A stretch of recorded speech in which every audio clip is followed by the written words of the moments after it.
So, good morning students. I'll be discussing again today mastering typing of your information technology. Alright. So, you all had already seen what this chapter deals about with a brief introduction of this chapter. Now, why at all you all need to master typing, or why typing is important for you all today?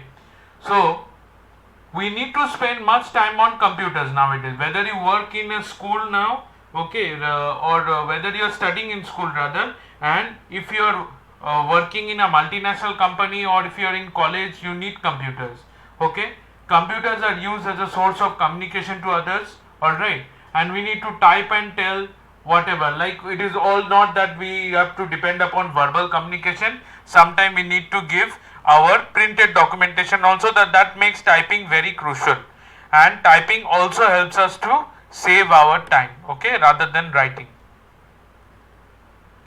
Now, learning to type is a gruesome process because you need to practice to type faster, alright.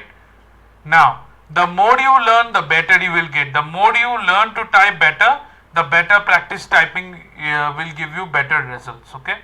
Now, for typing in a proper position, you must keep your feet on the floor. So, feet needs to be kept in level with the floor. Sit straight, okay. So, you should straight in an upright posture as it is given.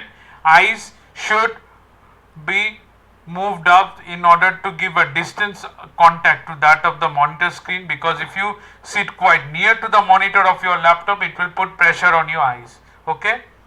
Eyes should be more up than keeping it down, okay, and wrist should be off the table, okay.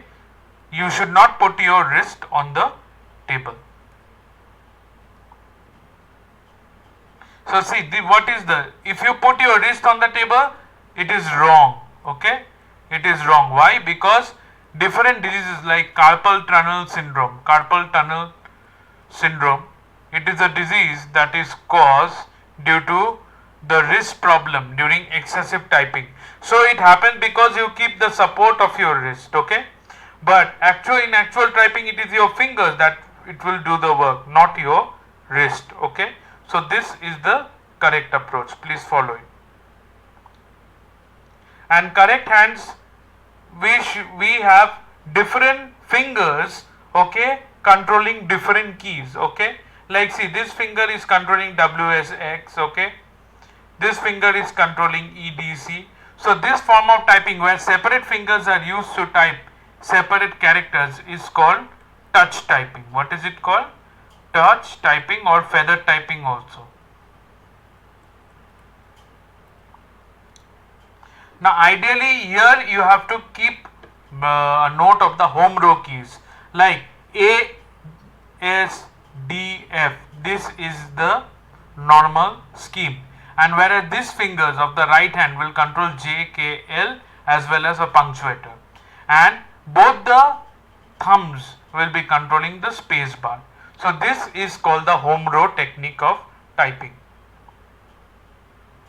So similarly, see which finger will be used for which key has been mentioned. Please take note of this. Okay. So if you have any doubts in today's class, just get back to me and clarify any particular doubts that are there. Please mention in the WhatsApp group of your class. Okay children, and I have already given you the notes of the chapter, so it won't be a problem. Alright. Thank you and have a nice day, and keep studying the topics.